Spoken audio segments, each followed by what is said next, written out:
If you're able to do an early retirement, it's awesome. You can get up whenever you want. You can volunteer when you want, work when you want, play when you want, vacation wherever you want, travel whenever you so desire. You could even be a snowbird. But if you're thinking of retiring early, it's good to watch a video like this because you also need to be aware of the challenges that can pop up for people who are retired. And the first challenge of early retirement is you have limited access to your retirement funds until you hit at least age 59 and a half. How do you overcome that? And you overcome that by planning it so that you wouldn't have to draw from just retirement funds. Make sure you have money in your checking and in your savings and in a taxable brokerage. And that's money that you can, that's probably the best way to protect from the fact that you can't draw from a retirement fund till you're age 59 and a half. There may be mitigating circumstances where you could draw contributions you've made to a Roth IRA if you've had the account long enough. Whether or not you can or whether or not you should, those are different matters. That's something you would need to talk with your financial advisor about. Well, second challenge of early retirement is sequence of return risks. What if you retire this week and next week the stock market tanks and bottoms out? That's a pretty scary thing when it happens when you're working. When you're retired, it's even more scary because that's money you're going to live off of. And what if you have all your money in the stock market and it goes down 30% in 3 weeks like it did during the COVID crash? Well, then your money just went down 30%. And since no one knows for sure what the stock market's going to do, what should you do to protect yourself?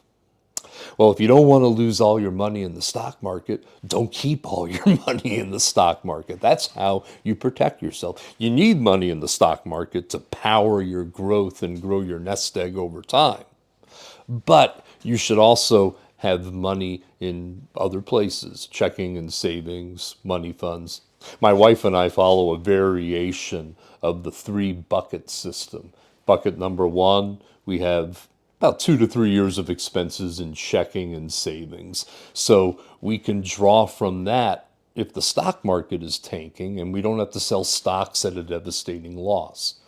And in the second bucket, we have 7 to 8 years of living expenses in mutual money funds that don't go up and down with the stock market, but you get like what, 3.5%. It's not a lot, it's very conservative, but at least it is growing and trying to keep up with the rate of inflation. And then the third bucket, those are your stocks. That's where the bulk of our funds are, growing over the course of time. And when the stock market has a really, really good year, you could take profits from that third bucket and replenish the other buckets you had to live off of when the stock market wasn't doing so well. So that's one possible thing you can do for a sequence of returns. That's just what we do. A third challenge is what if you retire and you find out you need a larger nest egg? You didn't save as much as you could have, or you realize, you know what, I need more money than what I actually saved. Well, number one, you can just cut back on your spending if it's a simple matter of that. But also, there are no rules to early retirement. Early retirement doesn't mean you can't ever do anything for money. Maybe you can work part-time and generate a little extra income, work at a local store, or you could rent out a room in your house, or if you have a rental property. I mean, there are other ways to generate a little bit of extra revenue, selling stuff on Marketplace or what have you. Well, a fourth challenge to early retirement is inflation. Things go up over the course of time. How do you keep up with that? Well, that's where your third bucket comes in, the money you have invested in an index fund or an ETF or a mutual fund or whatever you have it invested in. That's designed to grow more. It grows with the country. It grows with the companies you're invested in so that your portfolio will be strong enough so that there'll be money there for later on as well. And then challenge number 5. Well, what if you are younger than age 16? You can't collect Social Security for a while. Well, that's okay. That goes back to planning properly. If you have enough savings and you don't need Social Security until it's time for Social Security. And then challenge number 6. People say to you, you know what? You're in your 50s. You are retiring at a time when your salary is going to be as high as ever. You're missing an opportunity to make as much money as you could possibly make. How could you do that? Well, that's something that you have to decide between you and your spouse or your family members. But one of the things that you need to think about is what's more important to me, making as much money as I can possibly make, or enjoying the remaining healthy years of my life and doing the most fulfilling things I can with that really motivate me. And if your job is what does that, well, that's good. There's nothing wrong with working until you're 65 or older. But if you desire to do other things, maybe the personal desire you get from doing other things while you can still do them matters even more than making a few extra dollars. And I got to tell you, I haven't heard too many people say to me, Mark, I wish I would have worked an extra year. I wish I would have worked a few more years and made a few more dollars. I don't hear anyone say that, but I've heard a lot of people say, man, I wish I would have retired when I was healthy. I know years ago I even had a financial advisor who did very well in life, and he retired at the traditional age of 65, got esophagus cancer, and died the very next year. So you never know for sure what life's going to throw at you. And maybe you value years with your family, years with your grandchildren, years with people you love. You value that even more than the extra money you could be making. Nothing wrong with that either. Another challenge in early retirement, number 7, is boredom. I'm going to retire and I got nothing to do. Well, there's a solution for that too. Find something to do. Maybe you can get more active and involved in your church. I've mentioned this in other videos, but from a Christian perspective, the number one most important reason for occupational retirement is so that you can get ready to meet God. Because when you retire, you're in the second half of your life, man, and or well into the second half of your life, and you don't know how much life you got left.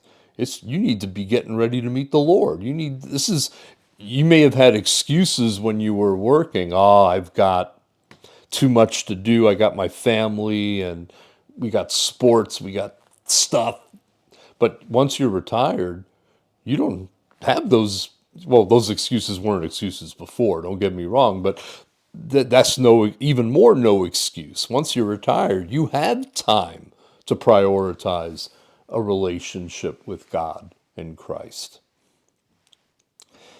Okay? And then also with boredom, you can find activities that are meaningful. If you've always wanted to do some extra reading in a certain area, if you've always wanted to travel more, that's been a desire of my heart to travel and see places that I've never been to before because I didn't have time before. Okay, an 8th challenge to early retirement is the social area. All my friends are still working. I'm the only one I know doing this early retirement thing. What's a solution to that? Well, you can make appointments with people, whether they're retired or whether they're still working. You can say, well, let's get together on a certain day. I'm doing that tomorrow. I'm going to be getting together with a minister friend and having late morning coffee and a snack with him. I host a Bible study in my home on Friday nights. I'm having people come over for Bible study. I plan things, and these are things that you can do to overcome the possibility of boredom. And number 9, people might say you're lazy, you're making a mistake. What's the solution to people accusing you of being lazy because you retired early? Well, tell them it's my life and I'm living it the way I want to live it. That's all you got to say. It's my life. This is what I've dreamed about, is having healthy years where I can travel, where I can do fun things, where I can be involved in ministry and service projects I've always wanted to do. And a 10th challenge to early retirement is unexpected expenses. I have videos about that, things that can come up. And the solution, of course, is to build up your checking and your savings and your taxable brokerage and your emergency fund so that you can respond to those. So I hope this is helpful. I hope that you do consider the possibilities and the joys and the advantages and benefits of early retirement, but I also want you to make sure that you plan properly. Thank you so much for tuning in. Don't forget to like and subscribe. Take care, and we'll see you in the next video.